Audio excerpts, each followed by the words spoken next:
Hello, everyone. My name is Alejandro Rengo. I am from the Nerdy Basement. Thank you for joining me today. How are you guys? Hi, Alejandro. We're happy and anxious. Yeah. And thank you for inviting us. How are you, Camila? I'm fine. I'm very anxious about the world premiere tomorrow. Yeah. And to know about what are we going to talk about, and Awesome. I have a couple of questions then for Maeve. So how does it feel having charcoal premiere at the Toronto International Film Festival?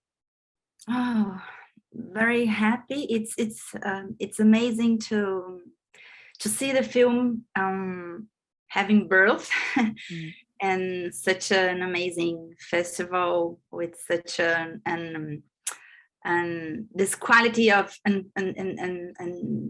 involvement from the audience. It's very special.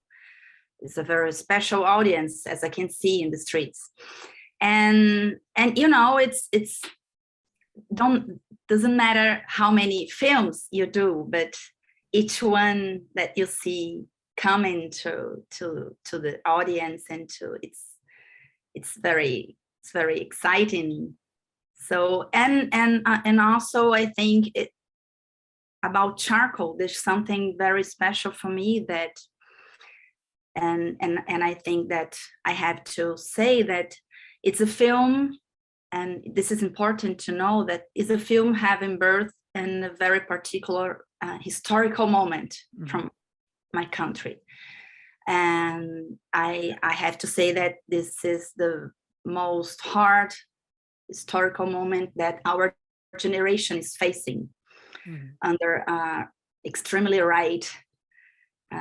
right-wing government. So I think charcoal in some way translates the atmosphere that we are facing now in Brazil. So can you talk a little bit more, expanding on what's happening in the social political climate over there? Well, there's a mix between, well, I think charcoal talks a lot about that in a very some kind of metaphorical way, but a mix between religion and fake news and violence, yes. Actually, acho que uma ode à violência, né? The banalization of violence, actually, and this is very clearly in the president speech. Every time he clearly talks about, he defends torture, he defends arming people, so and also he don't seems able to dialogue with different people, different from him, with diversity, in terms of gender, in terms of racial, in terms, so it's there's an atmosphere of violence and also a difficult to me ajuda, amor. Fala em português. É uma dificuldade para dialogar, mas acho que eu já falei. Difficult to dialogue with people that are different. Yes, and the diversity. And I think there is something about because we are living that time, we are now more than in the past years feeling this difficulty to survive, and we have these characters struggling to be alive, to understand their own feelings of loneliness and the reflections of these violent times and violent relations. And it's a very we have this countryside, yes, these people living in a very in the the sides of society, like Yeah. the Like the margin, outskirts of society. the Yeah. outskirts. Yes, so they are facing this more than us, for example, Of course. in different ways, like the reflections of all these things happening. And Mhm. I see these characters in charcoal. They are the reflection of the society, and at the same time they are very complex, and they have their feelings and their desires and Fragilities, yeah. fragilities and everything, and how to deal with all that when it seems that you shouldn't even exist Yeah. in this country, you know. And So speaking about the characters then, so Maeve, talk to me about how you what drew you into the character of Irene then, with this context in mind. In first place, was very hard for me to be able to talk about a woman which came from lower class, you know, and that terms. At the same time, was very fascinating, and also have learned a lot, because I was trying very hard at that moment to understand how that same kind of people, which used to be the biggest victims from this moment, and why they are defending some kinds of values, you know. So it was fascinating for me, and also scary to get in this her subjective, and especially to understand how could Irene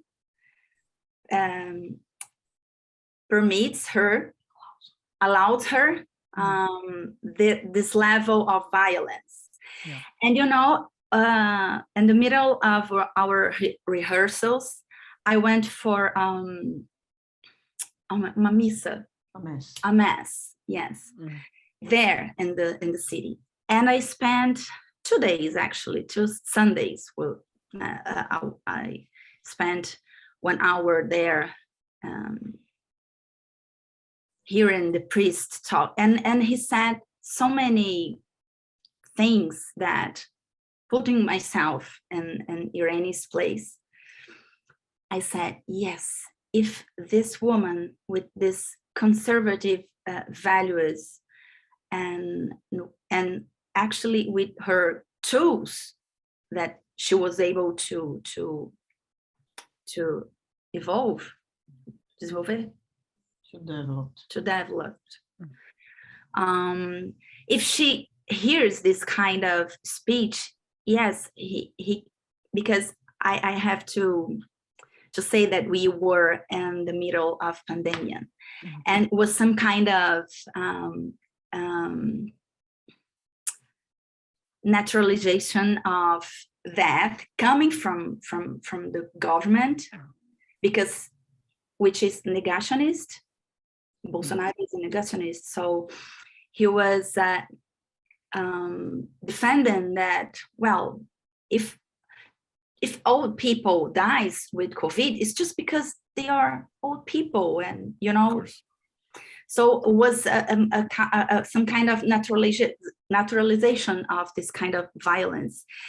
So some speech that I could hear in this mass, and coming from the conservative people in the countryside, I could put myself in Irene's shoes, and understand how could make these choices, which actually is in her benefits, but she doesn't realize that, because she doesn't have this tool, actually. So he's trying to find a narrative that allowed her to do what she actually needs to do. I must just say that she's a woman taking care of a child with a kind of absent husband taking care of his dad. So she's tired, she's tough, you know, and she have to be tough to take care of all of that.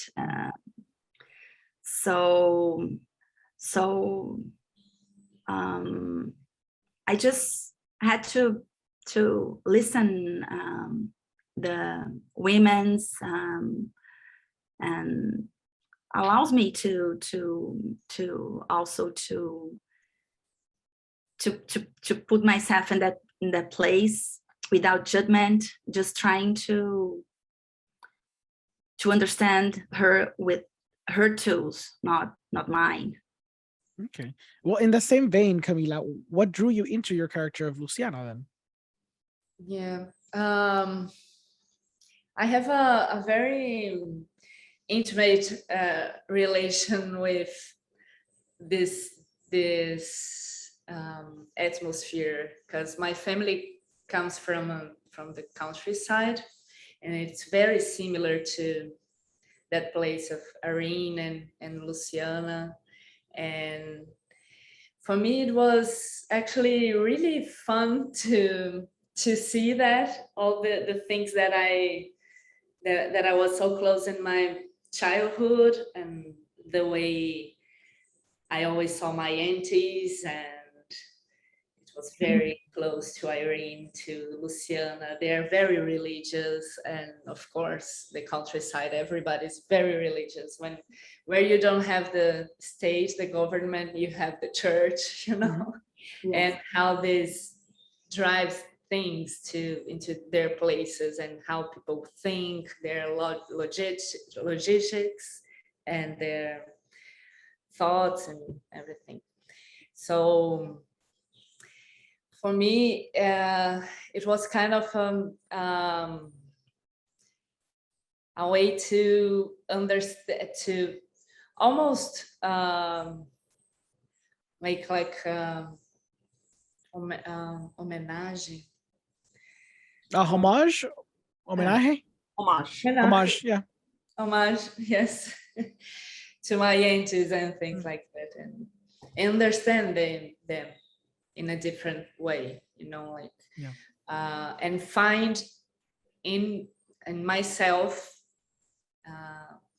all these things that I have, like it's a very similar relation with things. So it was very nice to be there and make this character, play this character that has so much to do with my childhood. It was very, very special. And Luciana has very mysterious role in this story. So as an actress, it's really interesting to play in these two layers of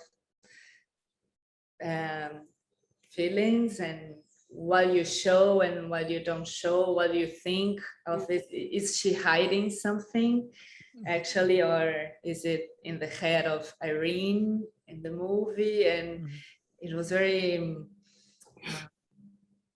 I learned a lot doing this, thinking about how to bring this mysterious way. And I think all these characters, they want more than just surviving. But it's so, everything is so deep inside, and you don't know how to express this. You don't know the way things could be if they were different. Yeah. And there's a scene that is very strong for me, and when Irene comes into the bedroom to talk to Miguel, and she says, I was expecting more. Because in some ways I just think she wanted to do something different. She needs something to happen. Some fun in her life. something must happen, something should be different, because I'm so tired. Yes. it doesn't seem that it's working. So they're all searching for something. Our husbands are looking for something. They live another life, and we have this because we can't talk about things, because it's a very conservative space, and we were thought to be like this, and this is the way we learn things, so things can't be talked about, and they struggle to handle all these complex and strange feelings they have inside, and at the same time they don't know how to do it, so it comes in tricky ways. And Luciana has this thing, you know, I think she knows about the husband. We all know about the husband. We all know what happens, but we have to perform things, and we don't even think about this. Yes. Things just are how they are, you know. Yeah. I guess the final question could be for both of you. What does the film as a whole mean to you? Like, meaning the themes, meaning the story, meaning the social political context of it all. Let's start with Camila, and then we'll finish with Maeve. Oh, I think I see a lot of different signs in the movie, and I really appreciate that it doesn't, I don't think there is a clear message, you know, we want to say that this is it, you know. Yeah. And I think we have a lot of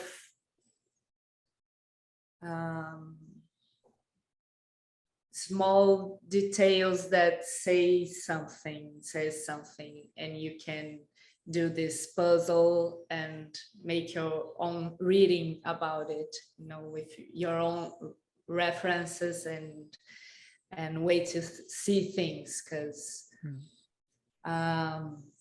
it's not so easy it's not an easy film. Yeah. I think it's very special because of this. It's not easy to judge, to say something about these characters. They're not specifically one thing. They don't just mess up, or they don't just do the right thing. They're struggling, and for me it's about this, the struggle to live, and in a subject way and in a political way. Okay. And I think the movie reflects both sides. I think it's about that. So what about you, Maeve? Well, for me, and I have to say that doing the film, it was a kind of healing, because we allowed ourselves to laugh as well. There's this dark humor, acid humor in the film, and we were coming from pandemic. We were coming from such a collective violence. So we were, all of us, a little bit sad and worried and machucado, hurt. Yeah. So for me, the film, it's a way to explore how lost we are as a generation as well, and as a society. Just not our generation, but our society. We are lost, and I started talking about her, Irene, that character, but it's about us. It's about me as well, because I was trying, in the end, I was trying to understand the country and the people from my country that I live. How can we as a society be so paralyzed diante facing so many violences and speeches and but not just that. We were at that moment with one of the highest number of deaths by COVID in the world at that moment, and the government, well, the president was literally laughing from the deaths. He said, making fun, from the deaths. He said, como foi que ele falou? Eu não sou coveiro. I'm not digger, como fala? Coveiro. Do you know that? People who deal with the cemetery, who Who buries the bodies. Okay. Yes, of course. He said, what do you want me to do? I'm not a, I'm sorry, I don't know the word. The translator doesn't know either. Sorry. Great translator. but Get paid. Yes. Grave digger. Grave Grave digger. Yes, of course.